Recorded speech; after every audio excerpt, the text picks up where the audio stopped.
이분은 아마 제가 단골 메뉴로 네. 이제 올라오는 이유가 예, 소개 좀 해주세요. 조병철, 그러니까 우리 아마 알려진 게 88년도인가요? 그러니까 북풍 사건, 98년도에. 98년도죠. 북풍 사건을 이제 수사를 했고, 예. 뭐 수사를 해서 좀 알려져 있고, 더 알려진 것은 퇴임을 하면서 이 2013년도 퇴임을 했었는데, 예. 퇴임을 하면서 변호사 개업을 안 하고 또 로펌에 들어가서 돈벌이를 안 하고 자기 관리를 쭉 해왔던 사람입니다. 4년 여기 동안. 보면 2013년 3월부터 농협대학교 석좌 교수, 농협대학교가 있는지 없는지도 잘 모르잖아요. 그렇게 하고 순천대학교, 농협 내에서는 전체 농협을 장악한 상당히 실력 있는 대학이에요. 왜 그렇게 얘기하세요? 순천대학교 이제 사회과학대 법과대학 석좌 교수 이렇게 지금 하고 있는데, 그러니까 공직을 염두에 두고 자기 관리를 했던 사람이죠. 그러니까 뭐 그런 측면이 좀 해서 저는 좀 발탁을 됐다고 보고요. 추천됐다고 보고. 저는 오세인 지금 광주지검장 같은 경우는 지금 그러니까 지금 문재인 정부에는 코드에 전혀 안 맞는 사람이거든요. 왜요? 뭘 하시는 분이? 주로 이제 공안하고 기획에 중심으로 돼 있는데. 오세인? 예. 특히 이제 이 공안 사건과 관련해서 지금 오늘 보니까 참여연대에서 반대하는 논평을 냈던데. 오세인 후보에 대해서만. 그리고 문재인 정부에서는 공안이 성격이 바뀌거나 축소돼질 겁니다. 박근혜 정부하고 이명박 정부 때는 공안 검찰을 통해서 사실은 그 정치를 많이 했던 거거든요. 그렇죠. 거기에서 자유로울 수 없는 사람인데 이게 아마 9명의 추천위원들이 그러니까 주장을 하면서 저는 구색을 맞추는 했기 때문에 하는데 사실상 이 본선에 올라갈 가능성은 가장 좀 적은 사람 아닌가. 오세인이 가장 적고 그러면서 자, 3명으로 이제 또 압축됐는데 그러고 문무일 검사는 뭐 제가 아니요, 조희진 의정부 지검장은 이제 아까 고재일이래요. 고재일 좀 아실 때가 되지 않았나요? 그거 내 맘이에요. 고재일 기자가 이건 차기 후보군이다 하면서 일단 슬그머니 떨어뜨렸단 말이에요. 그런 측면은 좀 있으니까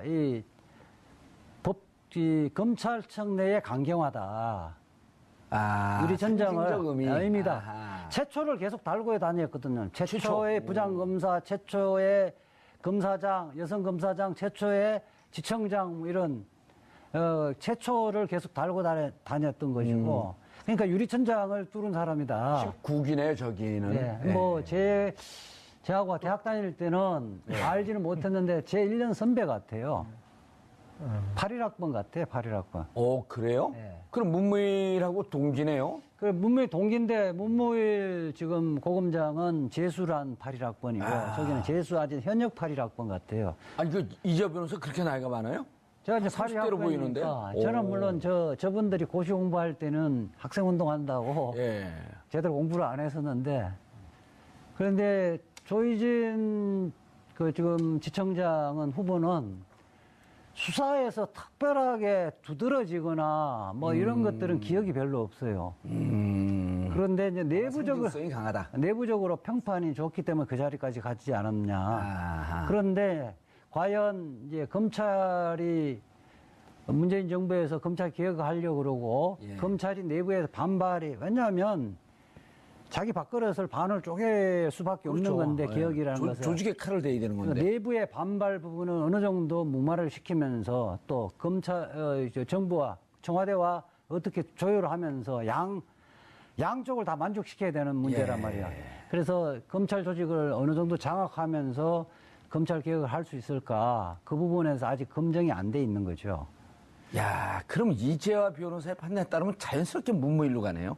저는 현재는 문무일 검사는 특수통임에도 불구하고 특히 야당, 당시의 야당, 민주당 계열의 정당, 지금 현재는 여당인데, 거기에서 법사위원장들의 쭉 이야기를 들어보면 정치검사라는 소리는 안 들었어요. 근데 이번 얼마 전에 뭐 맡았을 때 또 성환정.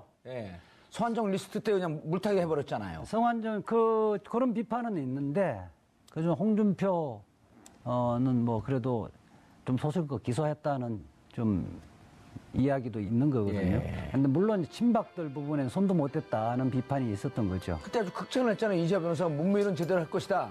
안 했잖아요. 그래서 제가 이제 비판을 많이 했죠. 비판을 많이 하고. 처음에 막 칭찬했잖아요. 잘할 거다. 잘할 거라고 칭찬한 게 기대를 했었는데, 이제 얼마 전 한 몇 달 됐는데, 대학교 선후배들, 같이 학생운동을 했던 선후배들 하면서, 대체적으로 한 70, 80%가 문무일 검사는 다른 검사하고 다를 줄 아는 역시나였다는 평가를 하고 있다. 전화 한번 해보지 그랬어요. 왜 그랬냐고. 통화 안 제가, 했어요? 그 이후로? 통화 아니고 만나서 물어봤죠. 어허. 그런데 뭐 웃고만 있었는데 대체적으로 저는 보니까 검찰 내부에서 문무일 검사를 따르는 검사가 많지는 않아요. 많지는 않아요. 형님 말하자면 리더십은 아닌데 형님 보통 그 정도의 저 자리에 가면 누가 뭐 후배들이나 또 선배들이 부탁하면 적절하게 그 받아들이고 이런 건데 절대 그게 통하지 않은 사람으로는 알려져 있더라고요. 청탁이나 예. 이런 뭐 네트워킹 하면서 약간 집단적 부정으로 하는 이런 거는 좀 잘 안 하는 스타일. 그다음에 제가 이제 또 직접 좀 경험한 대답을 하세요. 그게 맞는지. 맞습니다. 예. 맞습니다. 예. 그리고 이제 의원님도 잘 알겠지만 김경준 기획입국설 예. 이 부분을 최재경 후임으로 특수일부장 되면서 수사를 했었는데 그때 제가 그와 관련해서 이야기를 좀 한 적이 있었는데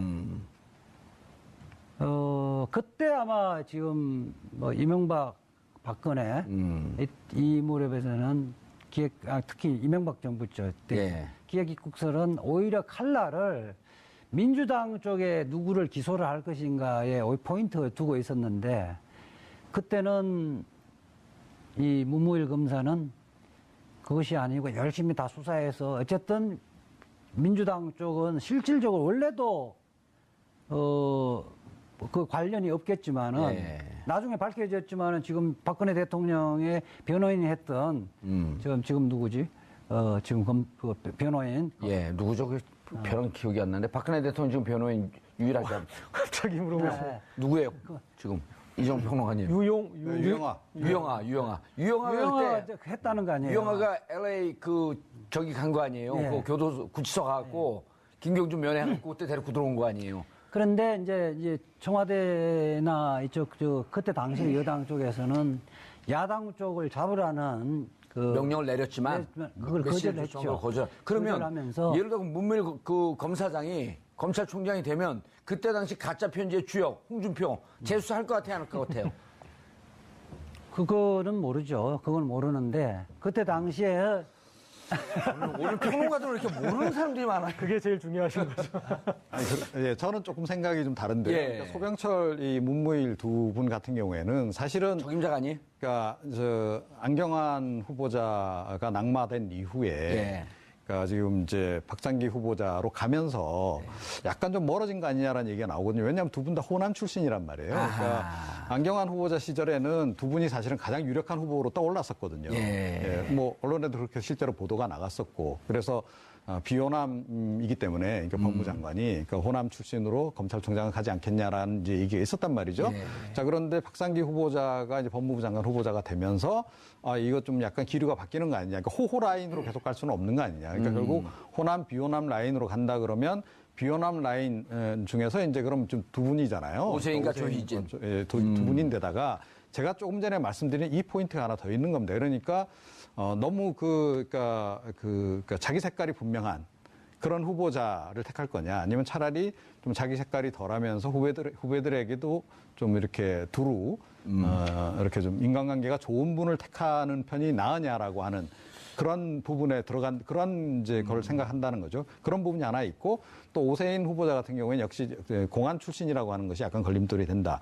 저는 오히려 의외로 조희진 후보 같은 인물을 여성 또 첫 검찰총장이잖아요. 상식성도 있고 그래서 오히려 그런 의외의 선택을 할 수도 있다라고 저는 생각을 합니다. 그러니까 저는 얘기를 들으면서 제가 무척 소신이 없는 인간이라는 걸 오늘 처음 알았는데 이재화 얘기 들을 때는 이재화 변호사 얘기 들을 때는 그게 그런 것 같고 이재훈 평론가 얘기를 들을 때는 그게 그런 것 같고 근데 이쪽 맞아 들어갔고 완전히 저도 혼란에 빠져보겠습니다. 저는 아까 오히려라고 말씀하시길래 오세인 광주 고검장의 낙점을 얘기하실 거란 생각을 해봤어요. 아니, 호남은 이미 2명을 다 제껴놓고 호라이는 안 된다 그랬잖아요. 오세인 광주공장 강릉. 강릉. 예. 그런데 이제 이분은 공안 라인이기 때문에 우리가 이거 안 돼요. 이 조한말에도 세도 정치가 횡행할 때 이 왕비를 얻을 때 보면은 이제 처가가 강한 쪽을 택하지 않지 않았습니까? 지금 검찰총장이 분명하게 악역을 맡아야 되는데 그럴 때는 그런 이 기반이 강건하고 단단한 쪽보다는 오히려 역으로 그리고 공안부장을 거쳤다라는 얘기는 어떤 그런 이제 권력의 풍향기에 상당히 민감한 그런 행보를 했던 것이지 않습니까? 그래서 오히려 검찰 개혁을 하는데 가장 보조를 잘 맞춰줄 정치력이 있는 사람으로 생각을 할 수도 있을 것 같고. 누구예요, 그럼? 그러니까 오세인 이 광주공장 같은 경우에. 근데 공안에 대해서는 어떻게 생각해요? 공안통이라고 하는 것. 저는 실전. 아니. 누가 자기가 지명하는 대통령이 어떻게. 갑자기 그 공안부에 가가지고 이게 조사받은 게 생각이 나서 순간 울컥했습니다. 그 두 분의 저는 좀 반대 생각인데요. 지역 안배, 균형 인사 이 부분은 고려를 하는데 전체적으로 메인 우리 아젠다는 아니겠다. 그런데 검찰 개혁은 문재인 대통령이 제일 첫 번째 개혁이 검찰 개혁이기 때문에 그렇죠. 지역 안배가 우선순위로 갈 수는 없어요. 이 검찰 개혁을 실패를 하면 문재인 정부는 실패를 하는 겁니다. 그렇기 때문에 의지가 누가 있느냐. 그래서 근데 공안통에 검사를 맡겨놓으면 그거 안배를 하고 하면서 포기하는 거거든요. 오세인이 공안통. 참여정부 때도 그러고 공안 축소를 하고 지금은 민변이나 참여연대 같은 경우도 지금 박상기 그 검찰총장 후보도 공안은 법무장관 후보도 축소하거나 참여연대도 그러고 민변에서도 폐지시켜야 한다는 입장이거든요. 그 속에서 살아온 세월이 얼만데 새로운 발상을 한다. 그거 불가능한 거예요. 그렇죠. 지금부터 공부해서 자, 교수가 되겠다. 이건 불가능한 거예요. 그러면 이종훈 평론가는 오세인 가능성이 높고. 아니요. 조희진. 조희진 가능성이 높고. 후보. 자, 그 다음 오세인 일단 탈락. 그 다음 문무일. 조희진이냐 문무일이냐 갖고 하늘의 뜻을 물어봐야 될 것 같아요. 두 분이 가위바위보를 하세요. 일단 가위바위보. 자, 준비하세요. 가위바위보. 이긴 사람 뜻을 따르겠습니다. 문무일 씨가 제일 유력하네요. 그렇게 보입니다. 오늘 방송 나가면 이제 또 문무일 측에서 이재화 변호사한테 전화가 오겠는데요? 좀 가능성이 있을까? 하여튼 조심해야죠. 조심해야죠. 그럼. 근데, 자, 고재열 기자님. 네. 공안은 떨어졌어요. 걱정. 제가 밀었다가 떨어졌습니다. 그런데, 일정은 어떻게 될 것 같아요, 일정? 지금 문재인 대통령이 2일날 귀국을 했단 말이에요. 그 다음에 이제 4명을 검찰총장 후보군을 발표했는데, 내일 임명을 하나요, 이렇게 되면? 저기 가기 전에, G20에 가기 전에 뭔가 해야 되잖아요. 지금 이제 그 법무장관 대행하고 있는 차관이 제청을 하게 하고 이렇게 이제 임명으로 가게 되는데, 오늘 또 남은 장관들 이렇게 임명 절차가 몇 명 있었지 않습니까? 그래서 또 복잡하죠. 그래서 제가 저 일정이 나오네요, 저 그래픽으로. 그래서 자유롭게만 얘기해 보세요. 지금 이재화 변호사도. 제 생각에는 대통령이 던지고 가지 않을까 싶습니다. 지금 뭘 던지요? 임명한다. 임명을 던지고 그리고 이 뒤에 이제 여러 가지 이슈에 또 블랙홀이 이렇게 대통령이 외국에 나가면 그 외국에서 하는 어떤 외교 성과에 집중되기 때문에 이 어떤 포화를 좀 나눌 수도 있고, 그래서 지금 그리고 다른 장관들에 대한 이 임명도 오늘 한 마당이니 내일 마저 해서 빨리 국정 정상화의 어떤 트랙을 밟아가지 않을까 예상하고 있습니다. 이재화 변호사 어떻게 저도 보세요? 동의를 합니다. 그러니까 오늘 산자부 장관하고 보건복지부 장관 임명을 했잖아요. 보건복지부 누가 됐어요? 이름 생소하신 분인데. 김영희 의원 아닌가요? 아니고 정치인 출신들 아니고요. 교수 출신 같은데 지금 재청 문제는 이금노 차관하고 이제 재청 문제 협의하는데 오늘 지금 오전 무렵에 사실상 4명을 압축됐기 때문에 예. 오늘 충분하게 협의할 시간이 있다고 보고 내일 임명하시고 가실 것 같아요. 네 분이 오늘 잠 못 이루는 밤이 되겠네요. 꼭 그 틀린다고 사법시험 불합격처럼 그렇게 되는 건 아니잖아요. 예. 아니, 이재용 평론가님. 근데 합리적인 추론을 해서 틀려도 관계없는 그러면. 아니, 근데 정말 서로 하고 싶어 하지 않나요? 아무리 개혁을 한다 그래도? 글쎄요. 뭐 저는 생각이 좀 다른데 앞서 예. 말씀드린 대로 그러니까 이번 검찰총장이란 자리 자체가 그렇게 막 서로 하고 싶어할 그런 분위기는 아닌 것 같아요. 제가 보기에는. 이재화 변호사는 어떻게 보세요? 서로 하고 싶어 하죠? 서로 그래서 지명만 해주면 100%다 합니다. 아, 제가 최동욱 검찰총장 그 청문회 때 예. 참고인으로 반대를 하는 참고인으로 나가서 별걸 다 하고 다니세요, 보면. 오만 대 다니면서. 그러니까 참고인 정의로 나가서 왜 반대를 해야 되는가 부적격자인가를 했었는데 옆에서 후보자가 있는데 이제 이야기하니까 민망하더라고요. 그런데 이제 그분이 아주 간절하더라고요. 아, 최동욱 예. 총장 후보가. 네, 근데 제가 이제 끝나고 사실은 최동욱 총장이 그 정도 잘할 줄은 몰랐었는데 뭐 하여튼 혼외자 문제 때문에 낙마했지만. 어쨌든 나오게 돼 쫓겨났잖아요. 예. 근데 그래서 제가 미안해서 최동욱 그 청문회 때 예. 제가 부적격자라고 이야기한 거 미안해서 그 이후에 이제 최동욱을 위한 변명을 열심히 하고 다녔죠. 아니, 그게 지금 주제가 아니에요. 하여튼 그게 주제가 그래, 아니고. 그 이야기는 결국은 하고 싶어 한다? 다들 지명을 해주면 서로 하려고 그러는 거고 예. 그걸 검찰 내부에서 자기가 그 자리로 가는데 그대로 할 사람 단 한 명도 없다고 보고요. 추천됐다고 보고 저는 오세인 지금 광주지검장 같은 경우는 지금 그러니까 지금 문재인 정부에는 코드에 전혀 안 맞는 사람이거든요. 왜요? 뭘 하시는 분이? 주로 이제 공안하고 기획에 중심으로 돼 있는데 오세인? 예. 예. 특히 이제 이 공안 사건과 관련해서 지금 오늘 보니까 참여연대에서 반대하는 논평을 냈던데. 아, 오세인 후보에 대해서만? 그리고 문재인 정부에서는 공안이 성격이 바뀌거나 축소돼질 겁니다. 예.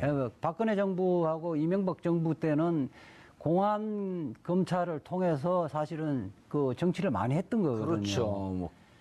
거기에서 자유로울 수 없는 사람인데 이게 아마 9명의 추천위원들이 주장을 하면서 저는 구색을 맞추는. 했기 때문에 하는데 사실상 이 본선에 올라갈 가능성은 가장 좀 적은 사람 아닌가. 예, 오세인이 가장 적고 그러면서 자, 3명으로 이제 또 압축됐는데 그러고 문무일 검사는 뭐 제가 아니요, 조희진 네. 의정부 지검장은 이제 아까 고재일이에요, 이래요. 고재일 좀 기자가 아실 때가 되지 않았나요? 그 내 맘이에요. 고재일 기자가 이건 차기 후보군이다 하면서 일단 슬그머니 떨어뜨렸단 말이에요. 그런 측면은 좀 있으니까 이 검찰청 내에 강경하다. 아, 유리 전장을 상징적 의미다. 아하. 최초를 계속 달고 다녔거든요. 최초의 최초. 부장검사, 최초의 검사장, 여성 검사장, 최초의 지청장 뭐 이런 최초를 계속 달고 다녔던 것이고. 그러니까 유리천장을 뚫은 사람이다. 19기네요, 저기는. 예, 뭐 제하고 대학 다닐 때는 알지는 못했는데 제 1년 선배 같아요. 81학번 같아요, 81학번. 그래요? 예. 그럼 문무일하고 동기네요? 그 문무일 동기인데 문무일 지금 고검장은 재수란 81학번이고 저기는 재수 아직 현역 81학번 같아요. 아니, 이재화 변호사 그렇게 나이가 많아요? 제가 이제 30대로 보이는데? 82학번이니까 저는 물론 저분들이 고시 공부할 때는 학생 운동한다고 지금 현재는 여당인데 거기에서 법사위원장들의 쭉 이야기를 들어보면 정치검사라는 소리는 안 들었어요. 근데 이번 얼마 전에 뭐 맡았을 때 또 성환정. 예. 성환정 리스트 때 그냥 물타기 해버렸잖아요. 성환정 그런 비판은 있는데 그중 홍준표는 뭐 그래도 좀 소속껏 기소했다는 좀 이야기도 있는 거거든요. 예. 근데 물론 친박들 부분에는 손도 못 댔다는 비판이 있었던 거죠. 그때 아주 극찬을 했잖아요. 이재화 변호사가 문무일은 제대로 할 것이다. 안 했잖아요. 그래서 제가 이제 비판을 많이 했죠. 네. 비판을 많이 하고. 처음에 막 칭찬했잖아요. 잘할 거다. 잘할 거라고 칭찬한 게 기대를 기대. 했었는데, 이제 얼마 전 한 몇 달 됐는데, 대학교 선후배들, 같이 학생운동을 했던 선후배들 하면서, 대체적으로 한 7, 80%가 문무일 검사는 다른 검사하고 다를 줄 아는 역시나였다는 평가를 하고 있다. 전화 한번 해보지 그랬어요. 왜 그랬냐고. 통화 안 제가, 했어요? 통화 아니고 만나서 물어봤죠. 어허. 그런데 뭐 웃고만 있었는데, 대체적으로 예. 제대로 공부를 안 했었는데, 그런데 조희진 지금 지청장은 후보는 수사에서 특별하게 두드러지거나 뭐 이런 것들은 기억이 별로 없어요. 그런데 이제 상징성이 강하다. 내부적으로 평판이 좋기 때문에 그 자리까지 가지 않았냐. 아하. 그런데 과연 이제 검찰이 문재인 정부에서 검찰 개혁을 하려고 그러고 예. 검찰이 내부에서 반발이 왜냐하면 자기 밥그릇을 반을 쪼갤 수밖에 없는 그렇죠. 건데 예. 개혁이라는 것은 조직의 칼을 대야 되는 건데. 내부의 반발 부분은 어느 정도 무마를 시키면서 또 정부와 청와대와 어떻게 조율을 하면서 양쪽을 다 만족시켜야 되는 문제란 예. 말이야. 그래서 검찰 조직을 어느 정도 장악하면서 검찰 개혁을 할 수 있을까? 그 부분에서 아직 검증이 안 돼 있는 거죠. 야, 그럼 이재화 변호사의 판단에 따르면 자연스럽게 문무일로 가네요. 저는 현재는 문무일 검사는 특수통임에도 불구하고 특히 야당, 예. 당시 야당, 민주당 계열의 정당, 예. yourself and know that 조병철 이분은 아마 제가 단골 메뉴로 이제 올라오는 이유가 예. 소개 좀 해주세요. 조병철 그러니까 우리 아마 알려진 게 88년도인가요? 그러니까 북풍 사건 98년도에 98년도죠. 북풍 사건을 이제 수사를 했고 예. 뭐 수사를 해서 좀 알려져 있고 더 알려진 것은 퇴임을 하면서 이 2013년도 퇴임을 했었는데 예. 퇴임을 하면서 변호사 개업을 안 하고 또 로펌에 들어가서 돈벌이를 안 하고 자기 관리를 쭉 해왔던 사람입니다. 4년 성격 동안. 보면 2013년 3월부터 농협대학교 석좌 교수, 농협대학교가 있는지 없는지도 잘 모르잖아요. 그렇게 하고 순천대학교 농협 내에서는 전체 농협을 장악한 상당히 실력 있는 대학이에요. 왜 그렇게 얘기하세요? 순천대학교 이제 사회과학대 법과대학 석좌 교수 이렇게 지금 하고 있는데, 그러니까 공직을 염두에 두고 자기 관리를 했던 사람이죠. 그러니까 뭐 그런 측면이 좀 해서 저는 좀 발탁을 됐다.